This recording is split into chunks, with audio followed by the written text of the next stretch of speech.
Hi guys, how are you? कैसे हो आप सभी लोग? उम्मीद करता हूँ शानदार तरीके से आप सभी लोग अपने लाइफ को एंजॉय कर रहे होंगे। मेरा नाम शिवम पांडे है। विजय सूत्रा के प्लेटफॉर्म पे आप सभी लोगों का बहुत बहुत बहुत हार्दिक स्वागत करता हूँ मैं। आप लोगों को पता है आपका यूपीपी का जो बैच है, उस बैच के रिगार्डिंग हमारी ये जो अपकमिंग क्लासेस है, ये क्लास यहाँ पर मैं कंडक्ट करवा रहा हूँ, जिसमें आप लोगों का जो जीके जीएस का जो सेक्शन है, इस सेक्शन में जो सब्जेक्ट्स देखने के लिए मिलते हैं, ज्योग्राफी और पॉलिटी जो है, इसमें जो प्रीवियस ईयर क्वेश्चंस हैं या एक्सपेक्टेड जो क्वेश्चंस हैं आपके यूपीपी एग्जाम में जो आ सकते हैं या जो आने की बहुत ज्यादा संभावनाएं हैं, या उसके बेस पे उस पैटर्न पे जो क्वेश्चंस आते हैं या आ चुके हैं, उन प्रश्नों को हम यहाँ पर डिस्कस करके चलेंगे आप लोगों के साथ। तो बने रहिए आप सभी लोग मेरे साथ, और बहुत ही शानदार तरीके से और बेहतरीन तरीके से यहाँ पर मैं चीजों का डिस्कशन आप लोगों के साथ लेकर के आया हूँ। आप लोगों को ये सेशन कैसा लगा कमेंट बॉक्स में जरूर बताना है। अगर ये सेशन अच्छा लगा होगा, लास्ट में अगर आप लोग रुके रहोगे तो इस वीडियो को लाइक जरूर करना है। और इसी के साथ साथ अगर मैं बात करूं, अगर आप इस चैनल पे नए हो तो प्लीज इस चैनल को सब्सक्राइब जरूर कर लीजिएगा। Make sure to hit the like button and the subscribe button. चलिए, तो यहाँ पर हमारा ये प्रैक्टिस सेट तीसरा देखने के लिए मिल रहा है जनरल स्टडीज का। मेरा नाम शिवम पांडे है। चलिए आइए यहाँ पर स्टार्ट करते हैं हमारे सेशन।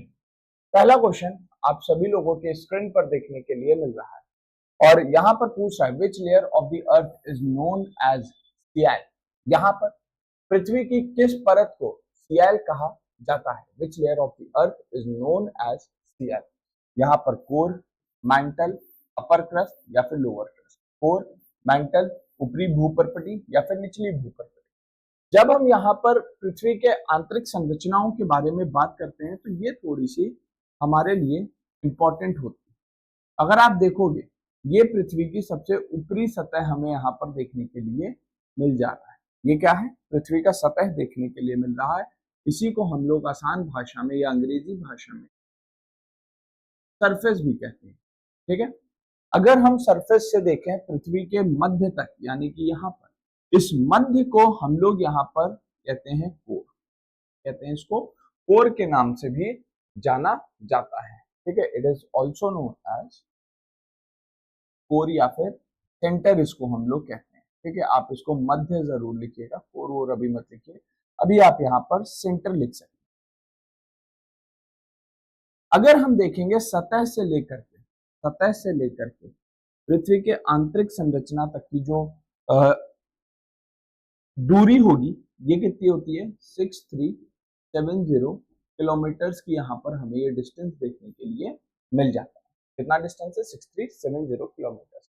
अब ये जो सरफेस से सेंटर तक का डिस्टेंस देखने के लिए मिलता है, ये हमारा 3 भागों में वर्गीकृत हमें देखने के लिए मिलेगा।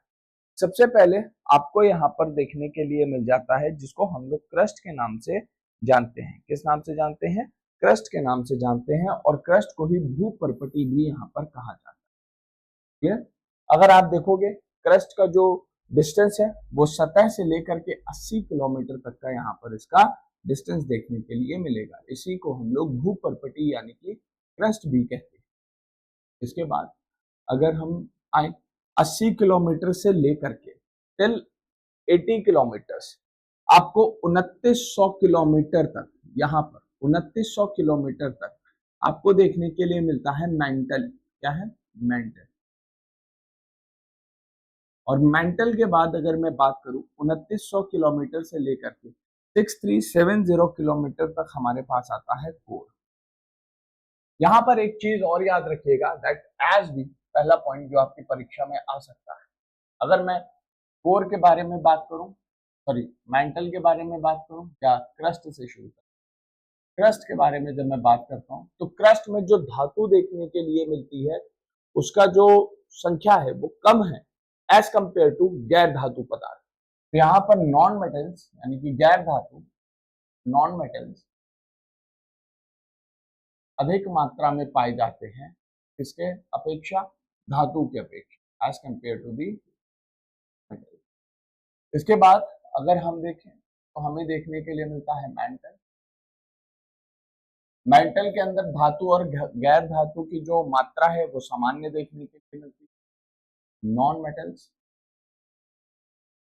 Are almost equivalent to the metals, इसके बाद अगर आप देखोगे कोर, जब हम कोर के बारे में बात करते हैं तो कोर में धातु की मात्रा अधिक देखने के लिए मिलती है गैर धातुओं से।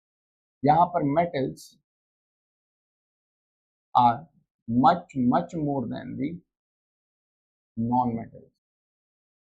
ठीक है, तो ये चीजें हमें और आपको यहां पर देखने के लिए मिल जाएगी। अगर मैं यहां पर ये लिखना चाहूं as we are moving from surface to core, the metallic property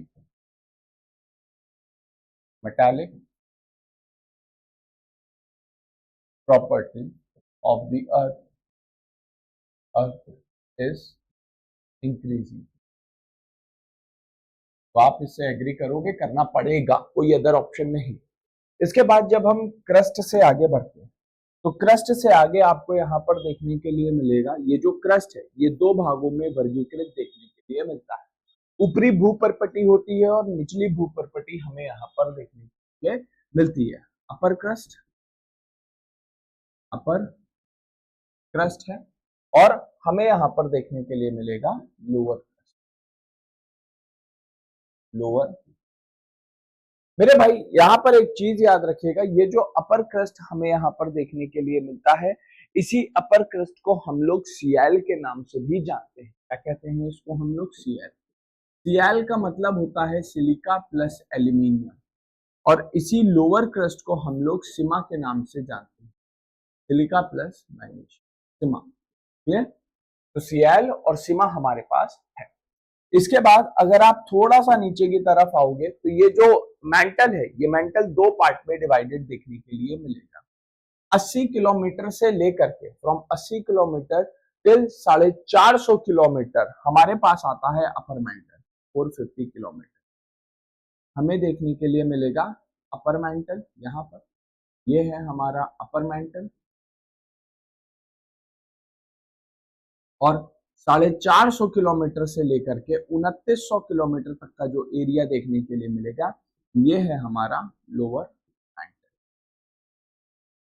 तो हमारे पास दो चीजें आती हैं, एक आता है अपर मेंटल और एक आता है लोअर मेंटल। अगर मैं अपर मेंटल के बारे में बात करूं तो अपर मेंटल का वर्गीकरण दोबारा से देखने के लिए मिलता है 80 किलोमीटर से लेकर 80 किलोमीटर से लेकर के 100 किलोमीटर तक, है ना। 80 किलोमीटर से 100 किलोमीटर तक हमारे पास आता है सबस्ट्रेटम। फिर 100 किलोमीटर से लेकर के 450 किलोमीटर तक हमें देखने के लिए मिलेगा एस्टेनोस्फेयर, और फिर 450 किलोमीटर से लेकर के 2900 किलोमीटर तक हमारे पास आएगा बैरोस्फेयर। और मेरे भाई 2900 किलोमीटर के अलावा जब आप देखेंगे तो आपको यहाँ पर 5100 किलोमीटर तक 2900 से 5100 किलोमीटर आपको देखने के लिए मिलेगा आउटर कोर, और यहाँ पे 5100 किलोमीटर के बाद आपको यहाँ पर देखने के लिए मिलेगा इनर कोर। तो ये वर्गीकरण हमारे पास होता है। इसी के साथ साथ जब हम यहाँ पर और चीजों के बारे में बात करते हैं तो अपर क्रस्ट और लोअर क्रस्ट के बीच में जो बॉडी हमें देखने के लिए मिलती है, जो लाइन इसको विभाजित कर रही है, यहाँ पर इस लाइन का नाम रखा गया है कोर्नाड डिस्कंटिन्यूटी। क्या नाम रखा गया है? कोर्नाड डिस्कंटिन्यूटी। यहाँ पर कोर्नाड वैज्ञानिक का नाम देखने के लिए मिलता है, और कोर्नाड के नाम पे ही यहाँ पर इसका नाम रखा गया है कोर्नाड डिस्कंटिन्यूटी, जो लाइन इन दोनों अपर क्रस्ट और लोअर क्रस्ट को विभाजित करती है, यानी कि ऊपरी परपटी और निचली भूपर्पटी को जो विभाजित करती है उसका नाम है कोर्नाड डिस्कंटिन्यूटी। इसके बाद अगर आप थोड़ा सा नीचे आओगे, जो लोअर क्रस्ट और सब स्ट्रैटम के बीच में देखने के लिए मिलती है, इसको हम लोग कहते हैं मोहरविक डिस्कंटिन्यूटी। क्लियर? उसके बाद सब स्ट्रैटम और एस्थेनोस्फेयर के बीच में जो डिस्कंटिन्यूटी देखने के लिए मिलती है, इसका कोई भी नाम नहीं रखा गया है, ये अननेम्ड है, नाम नहीं रखा गया, हमें नहीं पता किस वैज्ञानिक ने इसकी खोज करी थी? जिन वैज्ञानिकों ने इसकी खोज करी थी उन्हीं के नाम पे रखा है। जैसे कोर्नाड ने खोज करी थी ऊपरी भूपर्पटी और निचली भूपर्पटी के बीच में जो डिस्कॉन्टिन्यूटी है उसको कोर्नाड कहते हैं। मोहरविक ने खोज करी थी निचली भूपर्पटी और सबस्ट्रेटम के बीच के वर्गीकरण को, विभाजन को, तो मोहरविक के नाम पे रख दिया गया। एस्थेनोस्फेयर और बैरोस्फेयर के बीच में जो डिस्कॉन्टिन्यूटी है इसको हम लोग कहते हैं रेपिटी डिस्कॉन्टिन्यूटी। उसके बाद अगर आप देखोगे बैरोस्फेयर और आउटर कोर के बीच की जो डिस्कॉन्टिन्यूटी है इसको हम लोग कहते हैं गटेनबर्ग। और अगर आप आगे देखोगे आउटर कोर और इनर कोर के बीच की जो डिस्कॉन्टिन्यूटी है इसको हम लोग कहते हैं लेहमैन डिस्कॉन्टिन्यूटी। तो इतनी बातें हैं जो पृथ्वी के आंतरिक संरचना से संबंधित आपके एग्जाम पॉइंट ऑफ व्यू से इंपॉर्टेंट है और जिसके बारे में हमें यहाँ पर मालूम होना चाहिए। तो इसका जो सही आंसर हमें देखने के लिए मिलेगा वो क्या हो जाएगा, हमारा अपर क्रस्ट होगा, ऊपरी भूपर्पटी यहाँ पर देखने के लिए मिल जाएगा, जिसको हम CI कहते हैं। ठीक है। अब प्रश्न अगर आंतरिक संरचना से कोई भी आता है, कैसा भी प्रश्न आता है, तो आप बड़े ही आसानी से उस प्रश्न को यहाँ पर सफलतापूर्वक कर सकते हैं। चलो आगे बढ़ते हैं अगले प्रश्न पे। अगला प्रश्न हमारे पास आता है, भारतीय संविधान की प्रस्तावना भारत के किस रूप में घोषित करी गई? The preamble of Indian constitution declare India as, है ना, भारत को किस रूप में घोषित किया गया है भारतीय संविधान? Federal state, sovereign socialist secular democratic Republic, parliamentary Republic, या फिर वेलफेयर ऑफ। जब मैं यहाँ पर प्रस्तावना के बारे में बात करता हूं तो प्रस्तावना जो है ये भारतीय संविधान, जो हमारा संविधान है, इस संविधान की व्याख्या करता है, ये संविधान की समरी को अडॉप्ट करता है। अगर आप प्रस्तावना को देखोगे तो प्रस्तावना से संबंधित कुछ केस आपको देखने के लिए मिलेंगे। जैसे 1960 का केस आता है, इसका नाम है री बेरूबारी यूनियन केस। इस केस के अंतर्गत कहा गया कि प्रस्तावना संविधान का भाग नहीं है, preamble is not the part of constitution. Clear? ये चीजें हमें यहाँ पर देखने के लिए मिल जाती है। प्रीएम्बल क्या है, संविधान का भाग नहीं, ये कहा गया। और क्यों नहीं है ये भी बताया गया। कहा यह गया कि प्रस्तावना संख्यात्मक नहीं है, जिस प्रकार से संविधान के अन्य भाग संख्यात्मक हैं, जैसे भाग 1, 2, 3, 4, 5, 6, अनुच्छेद 1, 2, 3, 4, 5, 6, अनुसूची 1, 2, 3, 4। तो उस प्रकार से प्रस्तावना जो है ये संख्यात्मक नहीं है, इसलिए प्रस्तावना हमारे संविधान का भाग नहीं है। और बिना प्रस्तावना के हमारा संविधान सुचारू रूप से कार्यरत हो सकता है। तो ये बात कही गई सर्वोच्च न्यायालय ने इस केस के अंतर्गत। इसके बाद हमारे पास आता है दूसरा केस 1973 का। इसका नाम था Keshavanandan Bharati versus state of Kerala.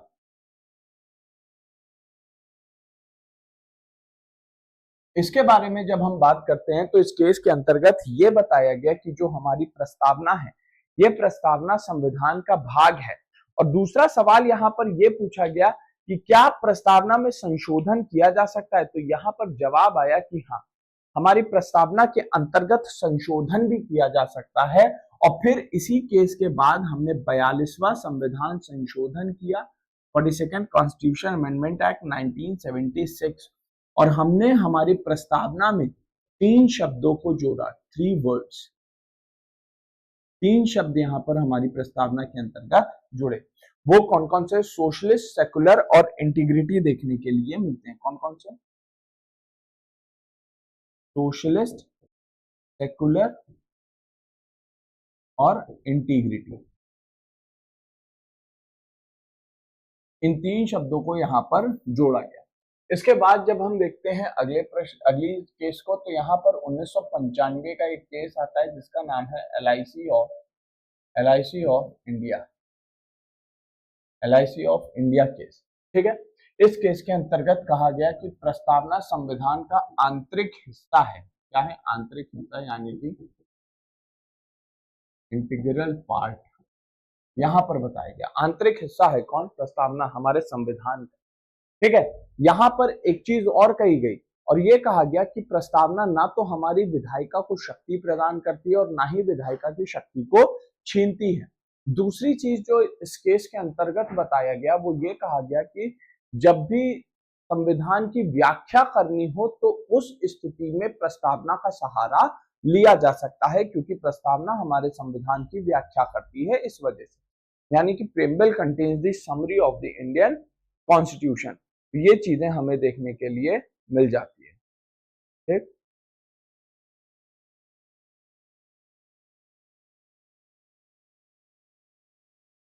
Clear.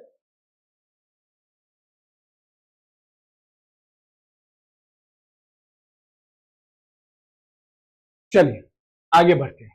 तो यहां पर अगर आप देखोगे मूल संविधान जो हमारा जो मूल संविधान था, मूल संविधान या मूल प्रस्तावना जो थी, मूल प्रस्तावना में कौन कौन से शब्द हमें यहां पर देखने के लिए मिल जाते हैं। अगर आप देखोगे मैं यहां पर सोर्सेस के बारे में बात करूं तो ओरिजिनल सोवरेन डेमोक्रेटिक और रिपब्लिक थे। हम कैसे थे? Sovereign democratic and Republic, Republic थे। लेकिन अगर हम वर्तमान के बारे में बात करें, प्रेजेंट, तो प्रेजेंट टाइम में हम कैसे हैं? प्रेजेंट टाइम में हम यहां पर देखने के लिए मिलते हैं sovereign socialist democratic Republic, sovereign socialist democratic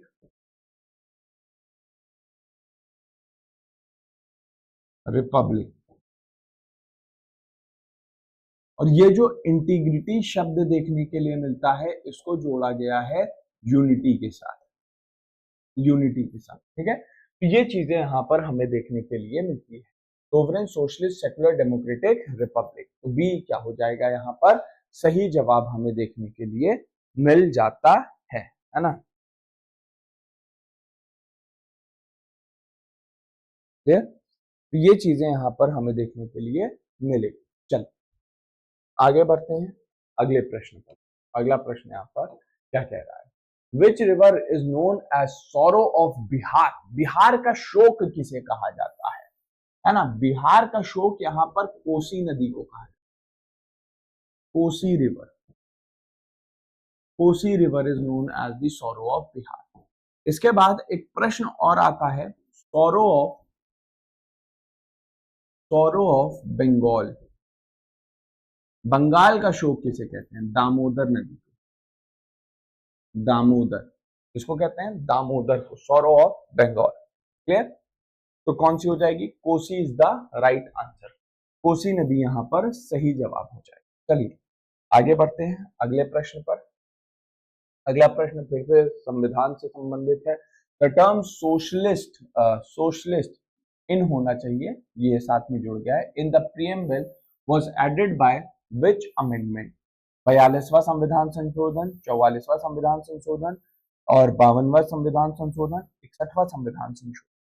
यहाँ पर जो सोशलिस्ट है, जो 42वां संविधान संशोधन है, 42nd कॉन्स्टिट्यूशन अमेंडमेंट एक्ट जो देखने के लिए मिलता है, ये 1976 में हुआ था, 42वां संविधान संशोधन। और इसी 42वें संविधान संशोधन में 3 शब्दों को जोड़ा गया। आपसे अगर प्रश्न बनता है कि प्रस्तावना में कितनी बार संशोधन हुआ है, तो अभी तक आज 11 अप्रैल 2026 है और ये क्लास जब मैं रिकॉर्ड कर रहा हूं इस समय तक, यानी कि ये क्लास जब आपको जाएगी, हो सकता है 12 अप्रैल को जाए या जब भी जाए, ये क्लास जब भी जाएगी उस समय तक प्रस्तावना में केवल और केवल एक बार ही संशोधन हुआ है, यानी कि 42वां संविधान संशोधन ही यहां पर हुआ है। इसके अलावा और कोई चीज देखने के लिए नहीं मिली है। इस संविधान संशोधन के माध्यम से 3 शब्दों को जोड़ा गया था और वो 3 शब्द कौन कौन से देखने के लिए मिलते हैं? यहाँ पर सोशलिस्ट, सेकुलर और इंटीग्रिटी है। कौन से? सोशलिस्ट, सेकुलर और इंटीग्रिटी। ये 3 शब्द यहाँ पर हमें देखने के लिए मिले जिनको हमारे प्रस्तावना के अंतर्गत जगह दी गई। तो सही जवाब क्या होगा? 42वां संविधान संशोधन देखने के लिए मिलेगा। ठीक है, तो इस बात को यहां पर याद रखिएगा। आगे बढ़ते हैं अगले प्रश्न पे। Which is the largest hot desert in the world, है ना, मरुस्थल विश्व का, यहां पर कौन सा सबसे बड़ा मरुस्थल विश्व का देखने के लिए मिलता है? Which is the largest hot desert of the world, है ना, वर्ल्ड का सबसे बड़ा मरुस्थल यहां पर कौन सा हमें और आपको देखने के लिए मिल जाएगा? इसको यहां पर देखिए और प्रश्न का उत्तर देने की कोशिश करिएगा। ठीक है, जब हम यहाँ पर मरुस्थल के बारे में बात करते हैं तो कुछ विशेषताएं हैं, कुछ चीजें हैं जो हमें और आपको किसी मरुस्थल के बारे में पता होनी चाहिए। क्लियर?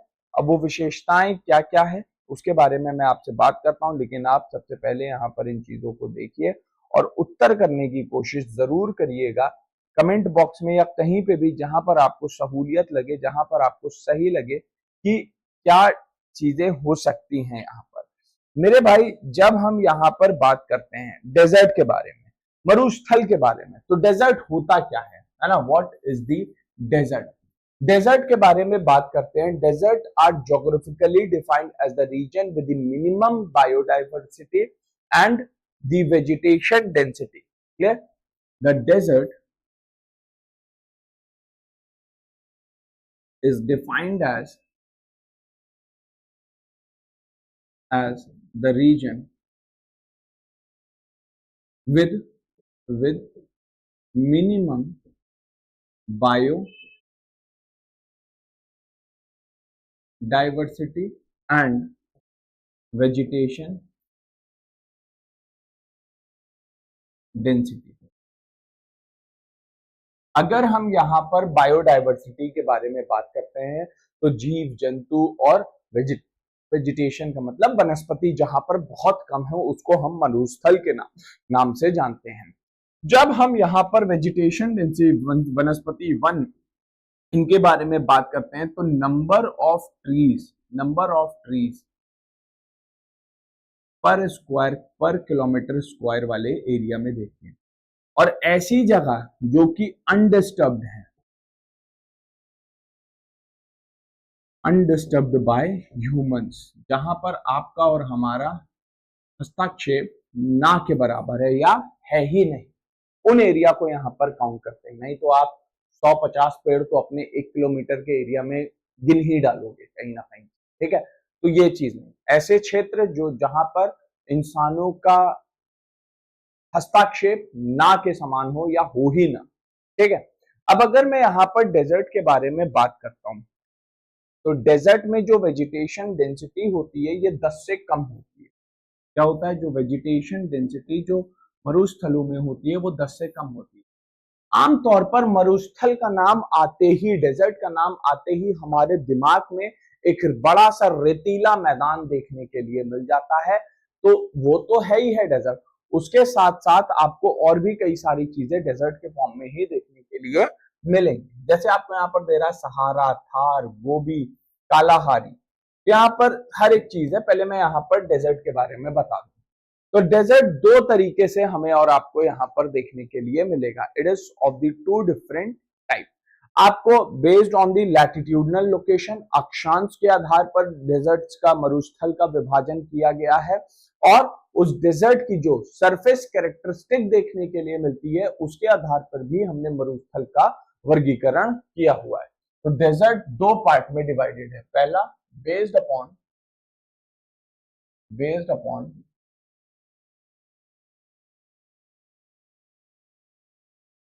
Latitudinal location. अगर हम लैटिट्यूडनल लोकेशन को देखते हैं तो आपको देखने के लिए मिलेगा 30 डिग्री से नीचे, सबसे पहला below 30 degree latitudes. Clear? 30 degree से नीचे, बिलो 30 डिग्री लैटिट्यूड्स के बारे में बात करते हैं तो यहां पर ट्रॉपिकल हॉट डेजर्ट आता है, ट्रॉपिकल हॉट डेजर्ट देखने के लिए मिलेगा। दूसरे डेजर्ट के बारे में जब मैं बात करता हूं तो हमें देखने के लिए मिलता है between 30 to 60 degree latitudes, between 30 to 60 degree, 30 to 60 degree latitude. यहां पर जो डेजर्ट हमें देखने के लिए मिलता है ये हमारा टेम्परेट डेजर्ट होता है, टेम्परेट डेजर्ट होता है। और इसके बाद अगर हम बात करें अबव अबव 60 डिग्री लैटिट्यूड, तो यहां पर हमें जो डेजर्ट देखने के लिए मिलता है ये पोलर या फिर फ्रोजन डेजर्ट होता है। कौन सा होता है? पोलर या फिर फ्रोजन डेजर्ट हमें देखने के लिए मिलेगा। तो इस चीज को यहां पर याद जरूर रखिएगा। यहां पर अगर हम बात करते हैं सरफेस कैरेक्टरिस्टिक के बेसिस पे, तो दो प्रकार से यहां पर वर्गीकरण किया गया है ना। तो दूसरा क्या होगा? Based upon surface characteristic, based upon surface characteristic.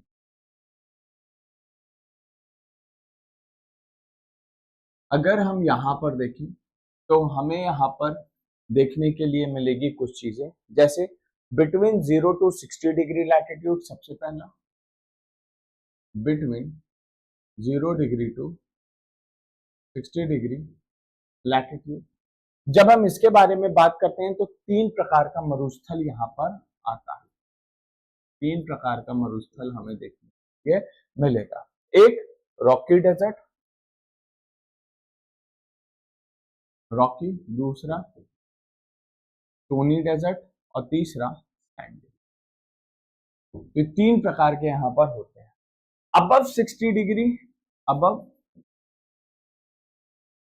60 degree आपको देखने के लिए मिलेगा तुंद्रा,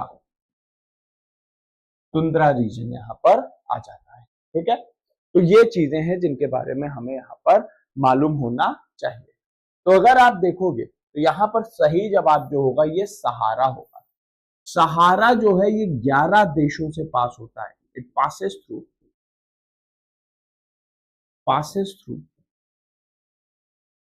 11 कंट्रीज।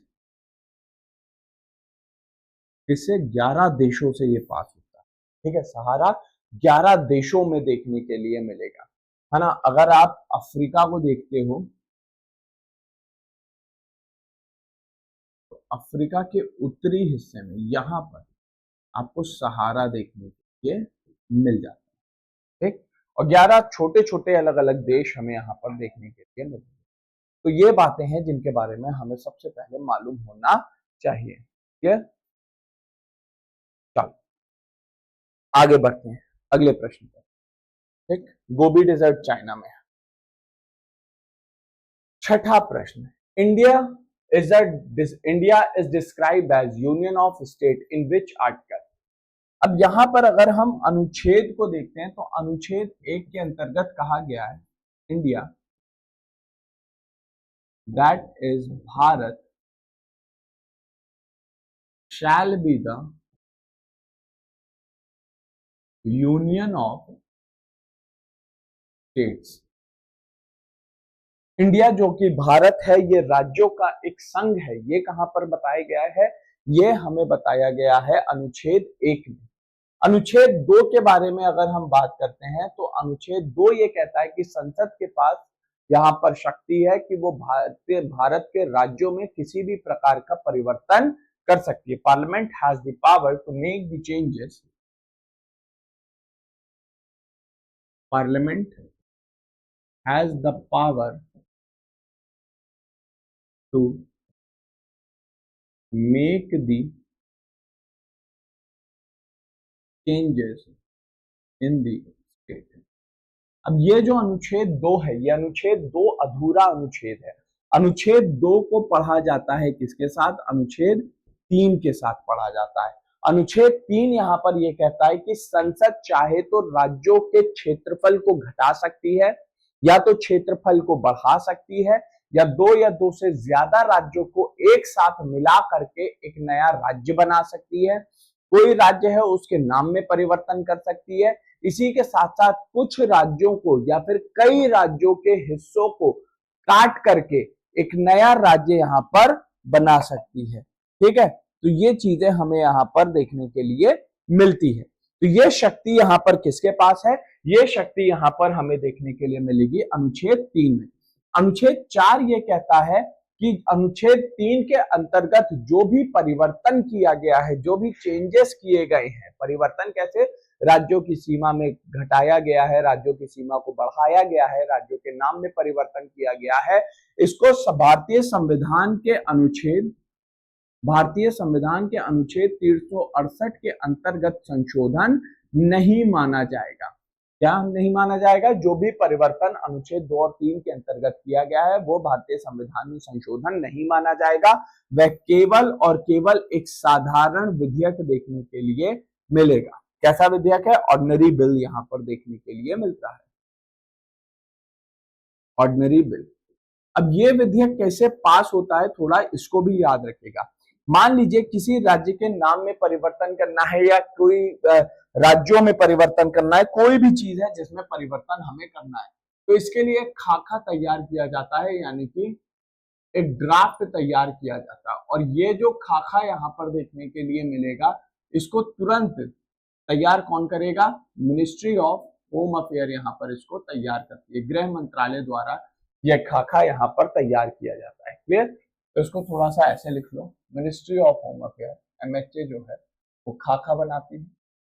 MHA यहाँ पर एक खाका तैयार करती है, ड्राफ्ट तैयार करती है, जो भी परिवर्तन राज्यों के साथ होने हैं उससे संबंधित, और फिर उस खाके को राष्ट्रपति के पास भेजा जाता है, प्रेसिडेंट के पास भेजा जाएगा कि ताकि राष्ट्रपति की पूर्व सहमति यहाँ पर ले ली जाए, और राष्ट्रपति यहाँ पर अपनी मंजूरी, अपनी सहमति देने के लिए बाध्य देखने के लिए मिलेंगे। राष्ट्रपति को अपनी सहमति, अपनी मंजूरी देनी ही देनी पड़ेगी, no matter what the situation is. इसके बाद जैसे ही राष्ट्रपति ने अपनी मंजूरी दी, राष्ट्रपति इस खाके को उस राज्य के पास भेजेंगे जिस राज्य या फिर जिन राज्यों में परिवर्तन किया जा रहा है, उनके नाम में, उनके सीमा क्षेत्र में, उनके किसी क्षेत्र में जो भी परिवर्तन किया जा रहा है उस राज्य के पास भेजेंगे। अब राज्य के पास यहाँ पर कुछ विकल्प होते हैं। राज्य चाहे तो केंद्र की सहमति दे, केंद्र को अपनी सहमति दे दे, यानी कि संसद को अपनी सहमति दे दे कि हाँ भैया तुम जो भी कर रहे हो हम सहमत हैं इस चीज से, पहली चीज। दूसरा, राज्य अपनी सहमति ना दे, राज्य यहाँ पे असहमति दिखाए कि नहीं भाई हम इस चीज से संतुष्ट नहीं है। तीसरा, राज्य शांत रहे, राज्य कोई भी निर्णय ना ले, है ना। लेकिन ये जो खाका राज्यों के पास भेजा जाएगा, ये एक निर्धारित समय सीमा के लिए भेजा जाएगा, और ये निर्धारित समय सीमा राष्ट्रपति द्वारा तय करी जाएगी। मान लो राष्ट्रपति ने 14 दिन के लिए भेजा और 14 दिन तक राज्य ने कोई भी प्रतिक्रिया नहीं दिखाई, या 14 दिन के अंदर अंदर राज्य ने अपनी सहमति दिखा दी, या फिर 14 दिन के अंदर अंदर राज्य ने अपनी असहमति दिखा दी, या फिर 14 दिन में राज्य ने कोई भी प्रतिक्रिया नहीं की। 14 दिन जैसे ही बीते, चाहे राज्य सहमत हो, चाहे राज्य ना सहमत हो, चाहे राज्य ने कोई भी प्रतिक्रिया ना की हो, जैसे ही 14 दिन बीतेंगे ये मान लिया जाएगा कि राज्य उस खाके से सहमत है अपने आप। ठीक है, चाहे वो सहमत हो, चाहे वो सहमत ना हो। राज्य ने अगर कोई सलाह दी है तो संसद चाहे तो उस सलाह को माने, चाहे तो उस सलाह को ना माने। फिर ये खाका भेज दिया जाएगा, जब राज्य के पास जाएगा, स्टेट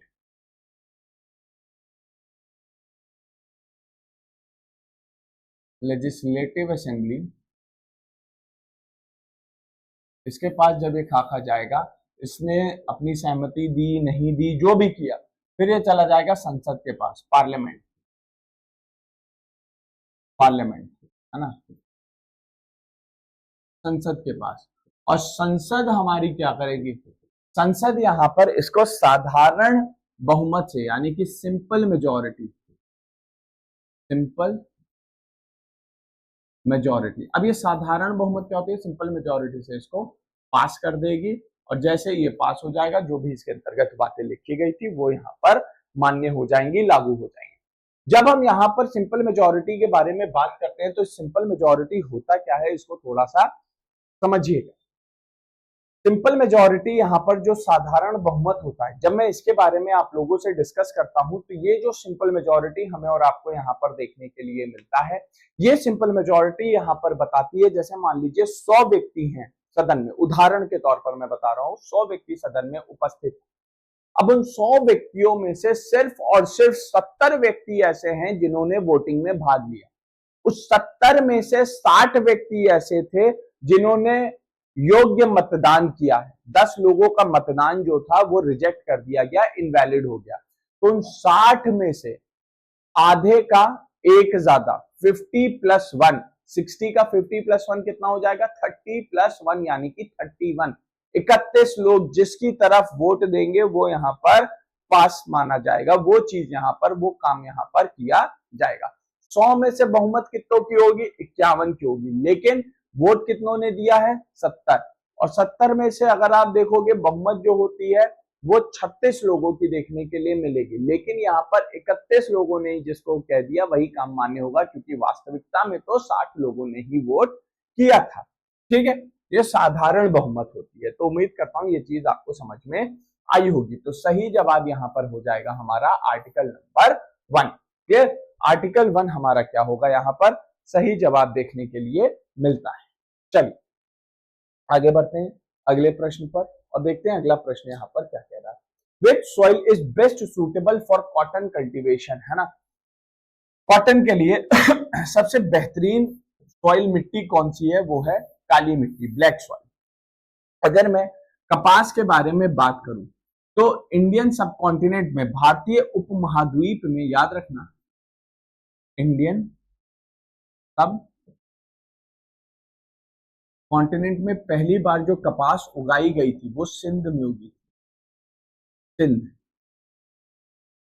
सिंध आज का वही पाकिस्तान, लेकिन ये सिंधु घाटी सभ्यता के समय उगाई गई थी। और जो ग्रीक हुआ करते थे, ग्रीक, ये लोग भारत की इस कपास से, सिंधु घाटी सभ्यता की कपास से अवगत थे, उनको पता था।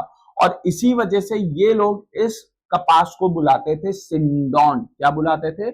सिंडोन के नाम से जाना जाता था। पहली बार कपास सिंधु घाटी सभ्यता के सिंध वाले प्रांत में देखने के लिए मिली थी और ग्रीक इससे अवगत थे और इसको क्या बुलाते थे? सिंडोन। अगर मैं कपास के बारे में बात करता हूं तो कपास की दो वैरायटी हमें यहां पर देखने के लिए मिलती है। एक लॉन्ग स्टेबल जिसके लंबे धागे होते हैं और दूसरा शॉर्ट स्टेबल, शॉर्ट स्टेबल जिसके धागे छोटे होते हैं। लॉन्ग स्टेबल की जो क्वालिटी होती है ये क्वालिटी बहुत शानदार और बहुत बेहतरीन देखने के लिए मिलती है। शॉर्ट स्टेबल की जो क्वालिटी है ये क्वालिटी उतनी अच्छी नहीं होती है। ठीक है, तो ये चीजें हमें यहां पर देखने के लिए मिल जाती है। तो इस बात को मेरे भाई यहां पर याद जरूर रखिएगा, ये चीजें हैं। ठीक है, तो और ये जो लॉन्ग स्टेबल होती है ये विश्व में केवल 3 जगह ही देखने के लिए मिलती है। एक इजिप्ट, दूसरा ईरान और तीसरा हमें देखने के लिए मिल जाता है पाकिस्तान, यही सिंध वाला जो क्षेत्र है यहां पर इसकी खेती होती है। ठीक है, तो इन चीजों को यहां पर याद रखिएगा। चलिए आगे बढ़ते हैं अगले प्रश्न में। Which word is not presented in the preamble? प्रस्तावना के अंतर्गत कौन सा शब्द देखने के लिए नहीं मिलता है? संप्रभुत्व। जब मैं संप्रभुत्व, सोशलिज्म के बारे में बात करता हूं तो ये जो सोवरेनिटी के बारे में जब मैं बात करता हूं, संप्रभुता के बारे में बात करता हूं, तो ये 2 प्रकार की देखने के लिए मिल जाती है। कैसे? 2 प्रकार की संप्रभुता होती है। कौन कौन सी? एक होती है आंतरिक और दूसरी होती है बाहरी, यानी कि इंटरनल एंड एक्सटर्नल। जब हम यहां पर इंटरनल सोवरेनिटी के बारे में बात करते हैं, जब हम यहां पर आंतरिक संप्रभुता के बारे में बात करते हैं, तो आंतरिक संप्रभुता का मतलब यहां पर हमें और आपको देखने के लिए मिलता है कि कोई भी व्यक्ति XYZ, कोई भी व्यक्ति, आप हो, मैं, या कोई भी विदेशी व्यक्ति है या कोई विदेशी कंपनी है जो भारत के अंतर्गत, भारत की राजनीतिक सीमा के अंतर्गत रह रहे हैं और भारत के अंतर्गत काम कर रहे हैं, कोई भी व्यक्ति, कोई भी उद्योग, कोई भी चीज जो भारत की राजनीतिक सीमा के अंतर्गत है, उनके ऊपर भारतीय संसद द्वारा बनाया गया कानून लागू होगा ही होगा, no matter what the situation is. हाँ, कुछ अपवाद आते हैं, वो समय समय पे जब हम अनुच्छेद के बारे में डिस्कशन करेंगे तो वहां पर मैं आपको अपवाद के बारे में भी बताता रहूंगा। तो एक तो ये चीजें हमें यहाँ पर देखने के लिए मिलती है, इंटरनल सोवरेनिटी, आंतरिक संप्रभुता। जब हम बाहरी संप्रभुता के बारे में बात करते हैं तो भारत के जो भी विदेशी संबंध होंगे, जो भी विदेशी नीतियां होंगी, वो भारत खुद बनाएगा। कोई भी दूसरा देश या कोई भी अन्य व्यक्ति भारत को यहाँ पर ये नहीं कह सकता कि आप अपने विदेशी संबंध इस तरीके से बनाइए। जैसे जब आप देखिए रशिया यूक्रेन युद्ध हो रहा था, उस समय यूएसए, यूरोपियन यूनियन, बहुत सारे लोग भारत आए और भारत से कह रहे थे कि आप रशिया के विपक्ष में वोट करिए यूएन में, लेकिन भारत ने किसी की नहीं सुनी। भारत ने अपने हिसाब से अपनी विदेशी नीति, अपने विदेशी संबंधों को बना। अगर आप देखोगे यूएसए आज आकर के कह दे भारत को कि आपको पाकिस्तान के साथ अपने संबंध बहुत प्रकार करने हैं, बहुत अच्छे करने हैं, तो नहीं सर, वो हमारी अपनी खुद की आंतरिक इच्छा है। हम यूएसए के साथ जैसे भी संबंध रखना चाहें, हम स्वतंत्र हैं वो संबंध रखने के लिए। हमें यहाँ पर कोई भी नहीं बताएगा कि यूएसए के साथ हमारे संबंध किस प्रकार से रहेंगे। तो ये चीजें हमें और आपको यहाँ पर देखने के लिए मिलती है। समाजवाद के बारे में बात करते हैं तो समाजवाद यानी कि जो मीन्स ऑफ प्रोडक्शन है और जो डिस्ट्रीब्यूशन है, इस पे समाज का कंट्रोल रहेगा। समाजवाद का जो ड्रिवन फैक्टर हमें देखने के लिए मिलता है, that is the each according to his work and each according to his ability. जिसके जितने काम करने की क्षमता है और जिसने जितना काम किया है उसको उतना ही वेतन मिलेगा, उससे ज्यादा नहीं मिलेगा। समाजवाद अपने आप में एक बहुत बड़ी बेहतरीन सी चीज हमें देखने के लिए मिलती है। ठीक है, जो फेडरल शब्द है ये हमारे संविधान में नहीं है। जब हम सेकुलर के बारे में बात करते हैं तो धर्मनिरपेक्ष, भारत का अपना कोई धर्म नहीं होगा। भारत वासुदैव कुटुंबकम, सर्व धर्म संभव की नीति रखेगा। हमारे देखो, जैसे Pakistan is for Islam, Saudi Arabia is for Islam, Qatar is for Islam, Oman is for Islam, complete Europe is for Christianity. ठीक है, तो China is for Buddhism, Japan is for Buddhism. लेकिन जब भारत का नाम आता है तो कोई धर्म यहां पर नहीं आता, यहां पर सर्वधर्म संभव की नीति आती है। ठीक है, आप देखिए छत्रपति शिवाजी महाराज हमारे जो, जब हम इनको देखते हैं तो इनका स्वराज था, स्वराज सपना। हालांकि स्वराज के बारे में मैं बात करूंगा। तो स्वराज में हर धर्म, हर जाति, हर व्यक्ति के लिए जगह दी गई थी। ठीक है, हाँ ये थोड़ा सा धर्म की तरफ झुकाव जरूर था, लेकिन छत्रपति शिवाजी महाराज हमारे जो थे वो हर धर्म, हर जाति, हर वर्ग के व्यक्ति का सम्मान करते थे, इसीलिए आज हम उनको पूजते हैं। बहरहाल हम आगे बढ़ते हैं यहां से। तो जो राइट आंसर है यहां पर वो फेडरल है, संघीय देखने के लिए मिलता है ना। चल आगे बढ़ते हैं अगले प्रश्न पर और देखते हैं अगला प्रश्न हमसे यहाँ पर क्या पूछ रहा है। Which layer of atmosphere contain ozone? Clear? तो एटमॉस्फेयर की कौन, वायुमंडल की किस परत में ओजोन परत पाई जाती है? बहुत साधारण सा प्रश्न है। ट्रोपोस्फेयर, स्ट्रेटोस्फेयर, मेसोस्फेयर या फिर थर्मोस्फेयर, है ना। ओजोन कहां पर देखने के लिए मिलती है? स्ट्रेटोस्फेयर में देखने के लिए मिलती है। समताप मंडल के अंतर्गत ओजोन का जिक्र किया गया है। कौन से मंडल के अंतर्गत? समताप मंडल के अंतर्गत। 10वें प्रश्न पे आते हैं। The term Republic in the preamble means, Republic का मतलब गणराज्य। गणराज्य का मतलब क्या होता है प्रस्तावना के अंतर्गत? जब हम लोग गणराज्य के बारे में बात करते हैं तो आपको यहां पर एक चीज देखने के लिए मिलेगी और उस बात को मेरे भाई यहां पर बखूबी याद जरूर रखिएगा। गणराज्य मतलब भारत का जो हेड ऑफ द स्टेट, देखो दो चीजें आती हैं, एक हेड ऑफ द स्टेट और दूसरा आता है head of the government. Head of the state president यानी कि राष्ट्रपति, और head of the government prime minister यानी कि प्रधानमंत्री।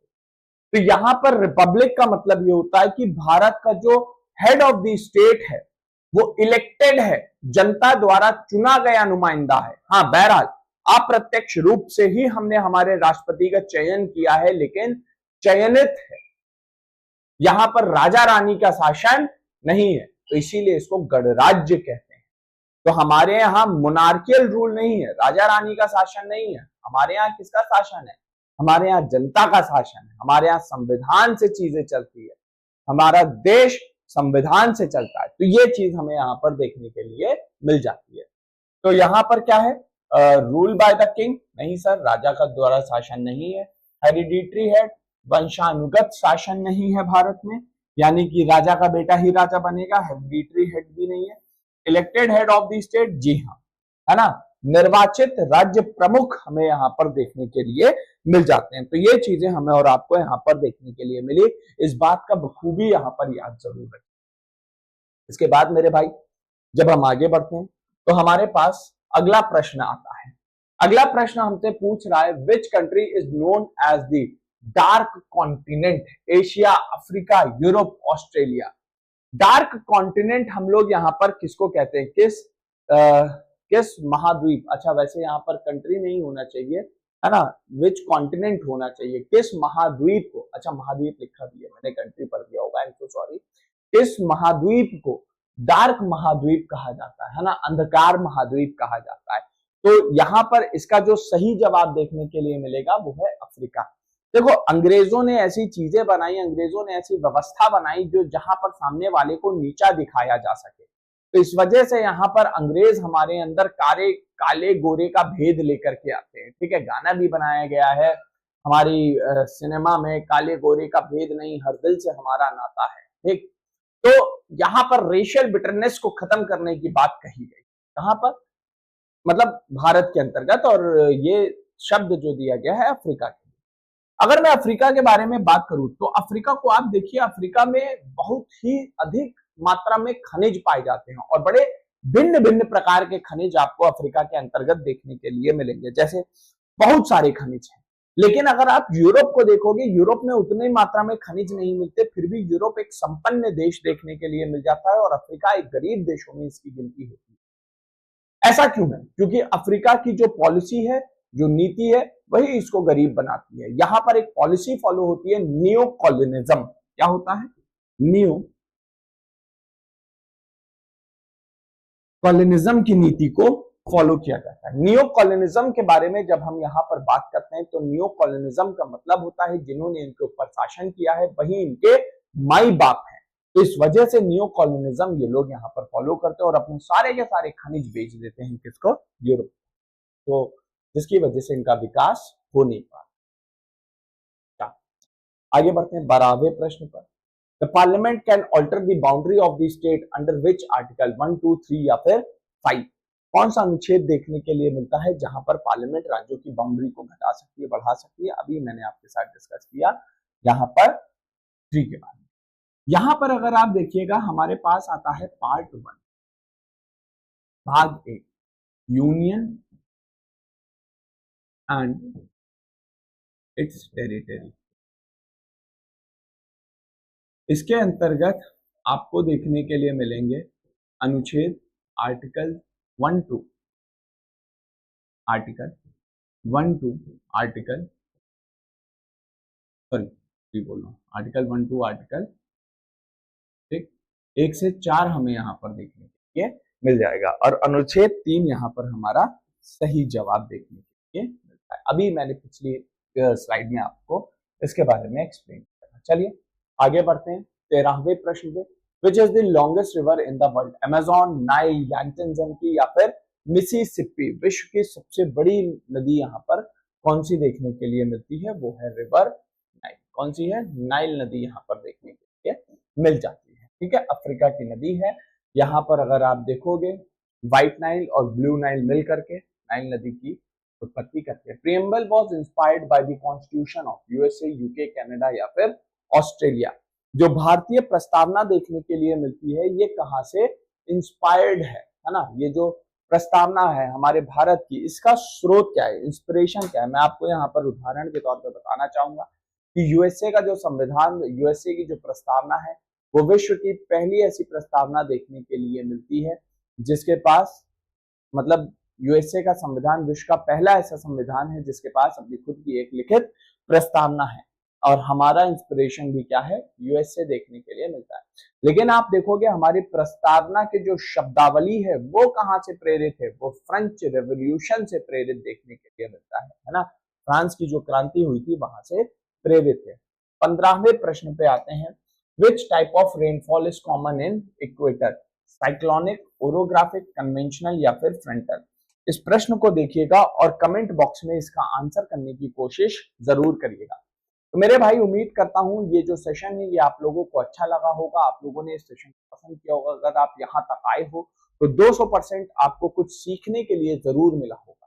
अगर आपको ऐसे ही सेशन चाहिए तो please like this video, do let me know in the comment box ये सेशन कैसा लगा, चीजें कैसी लग रही है।